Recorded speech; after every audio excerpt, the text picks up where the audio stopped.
Jamaa wanne waliofariki katika ajali ya Ngoloni mwezi jana walizikwa nyumbani kwao katika kaunti ya Kitui kwenye hafla ya majonzi.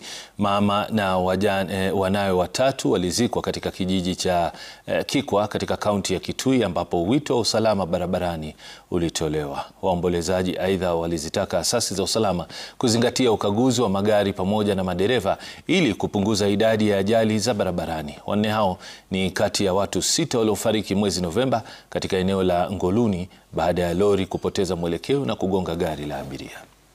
The tragic accidents at which you were taken from us is a cruel and unbelievable reality. Jemima, my beautiful wife, you were the anchor of our family. You were the shelter, my helper, my guide, and I embraced your love.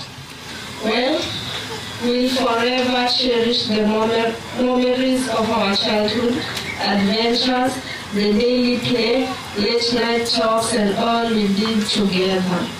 You are more than our brothers. The thoughts of our future without you is unimaginable. Pia ningependa kuomba serikali kupitia NTSA waweze kuhakikisha ya kwamba madereva wetu wamefuatilia sheria za barabara, kwa sababu wakati huu watu wanaweza kuwa na raha zao, wengine wanaweza kuwa wamelewa. Sheria iko ndio iweze kudhibiti watu kama hao.